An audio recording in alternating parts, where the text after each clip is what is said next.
Hello, Brave Nation, and happy holiday season. I'm so excited to be continuing a tradition we started last year with a superintendent reading a Christmas story. This year, we're going to read Gingerbread Baby by Jan Brett. It was cold outside. It was warm inside. A fine day for gingerbread, Maddie thought. Maddie's mother put the big blue bowl on the table and lit the stove. Maddie took down a worn-looking cookbook with an old-fashioned writing on the cover. He opened it up to the page that said, Gingerbread Boy. They measured and mixed. Maddie rolled the dough into the shape of a gingerbread boy, and they popped him in the oven. Bake a full 8 minutes. No more, no less.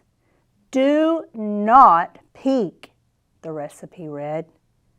Maddie listened to the clock. Tick, tock, tick.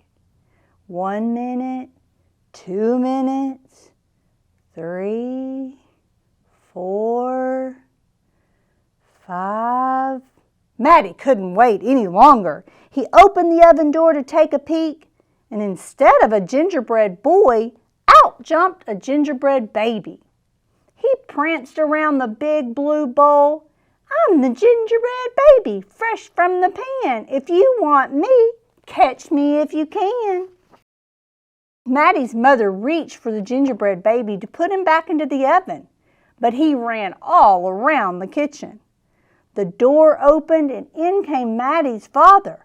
What's that delicious smell? He asked as a gingerbread baby tumbled through his leg outside into the yard. He ran by the tabby cat. She twitched her tail and sprang at him. They rumbled and tumbled, but the gingerbread baby came out on top. He ran towards the garden wall. The dog caught a whiff of the tasty ginger and sniffed along behind him. But the gingerbread baby was halfway up when the dog caught up. He barked and barked as the gingerbread baby climbed over the wall. Maddie was still inside. He heard his mother and father yelling. He heard a cat meowing and a dog barking. And he heard the gingerbread baby shouting, Catch me if you can! Maddie opened the worn-looking cookbook for the second time. Meanwhile, the gingerbread baby wheeled on down the path and into the barn. The goats looked up as he somersaulted across their backs. The last one tried to catch him, but the gingerbread baby was too fast.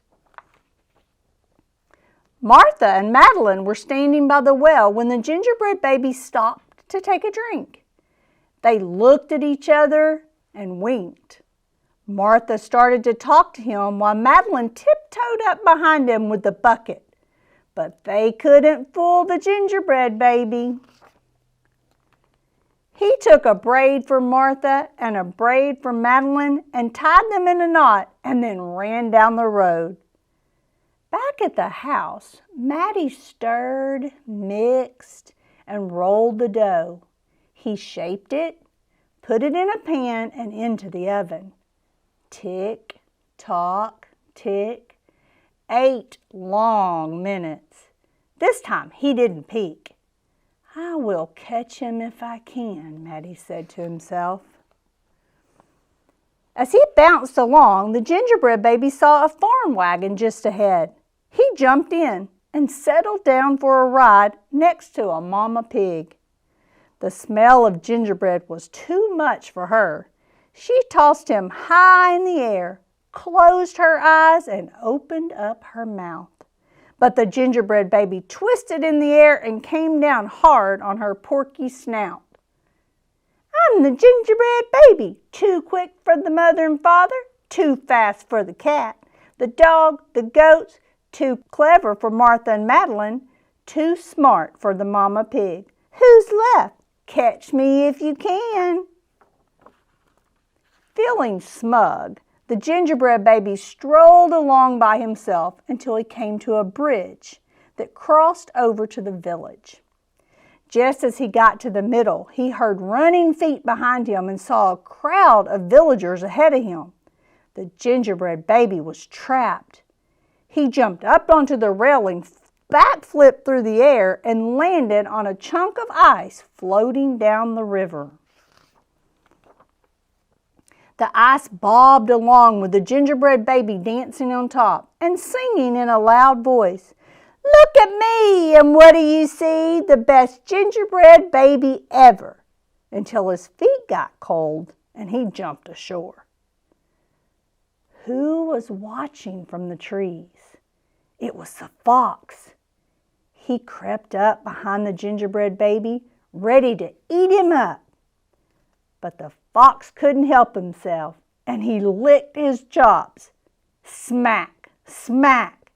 The gingerbread baby heard him and ran as fast as he could. Just when the fox was catching up, the gingerbread baby saw the milk and cheese man with his can of milk. The perfect hiding place, he thought. He lifted the lid and lowered himself inside.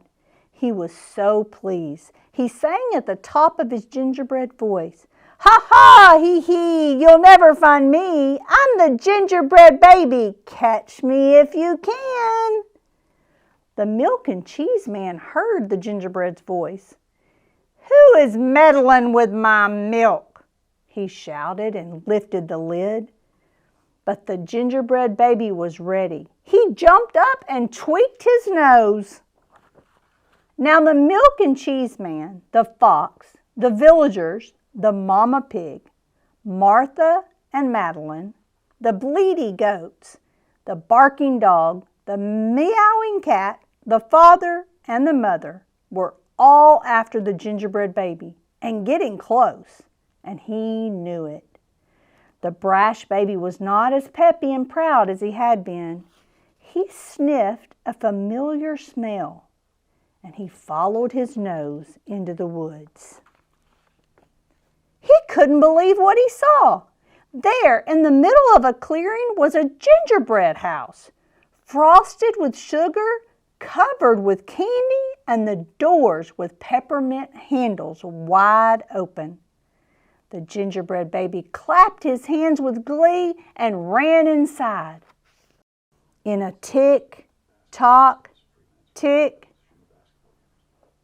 everyone arrived in the clearing, but all they found were a few bits of frosting, a peppermint candy, and some crumbs.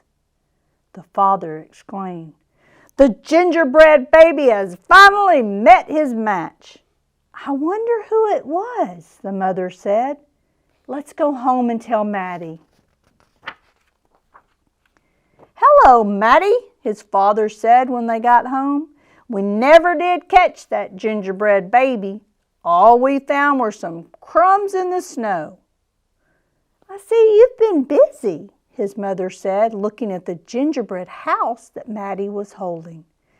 "Too bad we never caught that gingerbread baby." "Too bad," said Maddie.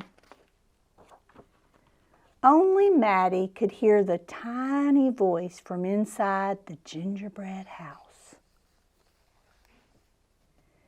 "I'm the little gingerbread baby, lucky as can be to be living in the house that Maddie made for me." The end. Thank you so much for joining me in reading a story this year. I wish all of you a very, very Merry Christmas and a Happy Holidays.